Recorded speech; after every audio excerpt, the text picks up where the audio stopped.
Everyone, जैसा कि आप सभी को पता है सीबीएसई सिलेबस रिड्यूस हो गया है अबाउट 30%। जो आपके एचआरडी मिनिस्टर हैं मिस्टर रमेश निशांक, इन्होंने सीबीएसई सिलेबस रिडक्शन की जो है अनाउंसमेंट की थी। और जो रिड्यूस हुआ है सिलेबस वो कौन से ईयर 2020 टू 2021 तक ही रहेगा, यानी कि हम कह सकते हैं 7 जुलाई को इन्होंने ये अनाउंसमेंट की थी। और जो ऑफिशियल नोटिफिकेशन इन्होंने दिया है, ये सारे के सारे सीबीएसई के द्वारा जो है फॉलो किया गया। ठीक है, ये ऐसा क्यों किया गया कि हाँ भाई सिलेबस रिड्यूस किया गया? क्योंकि तुम्हें पता है कि हाँ भाई कोरोना चला हुआ है, कोरोना वायरस, ठीक है, ड्यू टू कोविड-19। ठीक है, इस लॉकडाउन के अंदर जो है ना बच्चे अच्छे से ऑनलाइन क्लासेस भी नहीं ले पा रहे हैं। कुछ बच्चों के पास पर्सनल फ़ोन है, कुछ के पास नहीं है।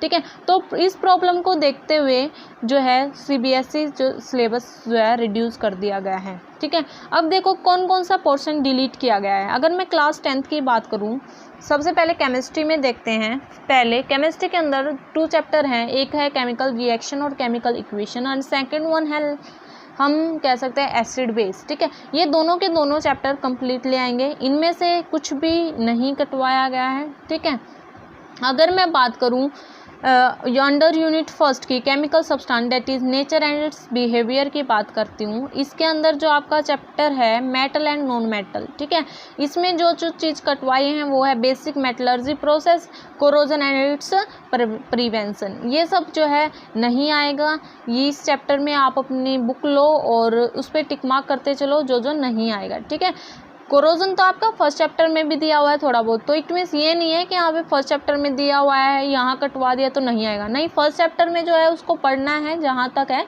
लेकिन मेटल और नॉन मेटल के अंदर जो दिया हुआ है ना उसको काट देना। ठीक है, आगे आता है कार्बन एंड इट्स कंपाउंड। इसमें देखो लगभग मोस्टली कटवाई दिया है nomenclature of carbon compound containing functional groups, जो कि इम्पोर्टेंट होते थे।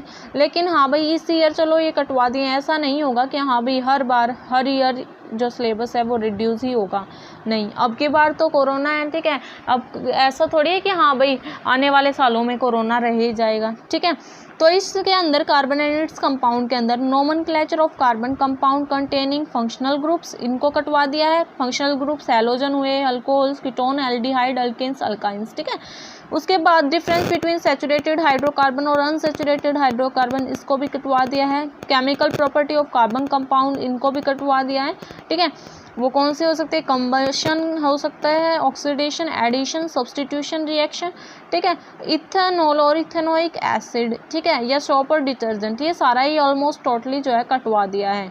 ठीक है, आगे आते हैं अंडर यूनिट 2, यानी हम बायोलॉजी की तरफ चलते हैं, वर्ल्ड ऑफ लिविंग। ठीक है, इसके अंदर जो लाइफ प्रोसेस चैप्टर आता है वो तो कम्प्लीटली आएगा ही। ठीक है, उसमें से तो कुछ काटना ही नहीं है।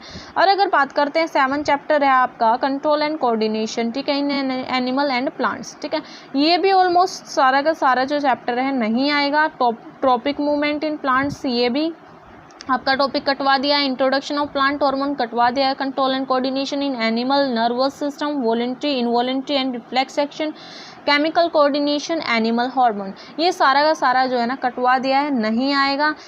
ठीक है, उसके बाद नेक्स्ट चैप्टर आता है हेरिडिटी एंड इवोल्यूशन। ठीक है, हेरिडिटी एंड इवोल्यूशन की अगर हम बात करें तो इसमें जो आपकी हेरिडिटी है वो तो ऑलमोस्ट आएगी, लेकिन जो इवोल्यूशन है ना, बेसिक कंसेप्ट ऑफ इवोल्यूशन, वो नहीं आएगा, तो उसको काट देना है आपको। ठीक है, ये बिल्कुल टिक मार्क करते चलो जो जो आपको नहीं पढ़ना। अब आती है अंडर यूनिट 3 की बात करते हैं, हम फिजिक्स की ओर चलते हैं, नेचुरल फिनोमेना। इससे पहले आपके चैप्टर हैं लाइट रिफ्लेक्शन और रिफ्रैक्शन वाला, वो चैप्टर आपका आएगा। ठीक है, कम्प्लीटली। लेकिन अगर बात करें human I and colourful world की बात करें तो इसमें ये जो ऑलमोस्ट है ये कटवा दिया है। Functioning of a lens in human eye, defect of vision and their correction, application of spherical mirror and lenses, ये ऑलमोस्ट कटवा दिया है, ये जो है आपका नहीं आएगा। अंडर यूनिट 4 की बात करते हैं, इफेक्ट ऑफ करंट की अगर हम बात करें तो इसके अंदर जो आपका magnetic effect of electric current है ना, उसमें से नहीं आएगा।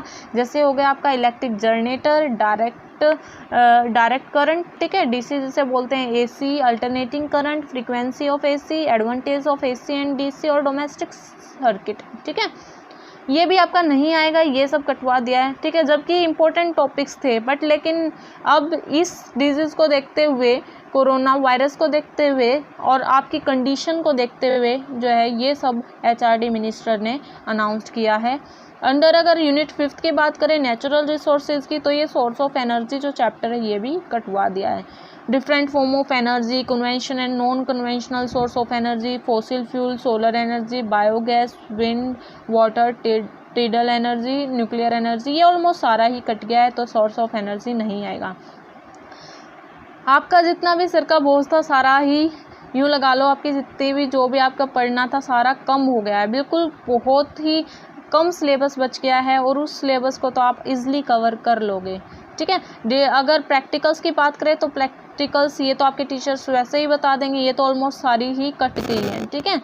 जितनी भी थी पीएच से रिलेटेड हुई वो, चाहे हाइड्रोक्लोरिक, ये तो प्रैक्टिकल्स का पोर्शन है, ये वैसे भी कट गया है, ठीक है। उसके बाद अगर मैं बात करती हूँ इंटरनल असेसमेंट की, तो इसमें इंटरनल असेसमेंट वो मैनेजमेंट ऑफ नेचुरल सोर्स, ठीक है। ये चैप्टर आपका एग्जाम में तो नहीं आएगा, मैनेजमेंट ऑफ नेचुरल रिसोर्सेज, लेकिन हाँ भाई टीचर इसके हिसाब से इंटरनल असेसमेंट आपकी लगा सकते हैं। वो कोई भी टॉपिक दे सकते हैं कि हाँ भाई ये इसमें से आपको ये करना है, ये करना है, इसके हिसाब से आपकी इंटरनल असेसमेंट लगेगी, लेकिन हाँ एग्ज़ाम में नहीं आएगा, ठीक है। तो ये सारा का सारा सिलेबस जो बताया है उसको टिक मार्क करते चलना है, और फिर जो बच गया है, ठीक है, एक्सट्रीमली 30% सिलेबस सारा ही कट चुका है। अब जितना भी सिलेबस बचा है वो आप अच्छे से करो, ठीक है। आई होप कि हाँ भी उसको भी अच्छे से करोगे तो आपकी कोई ना कोई पोजीशन ज़रूर आएगी, ठीक है।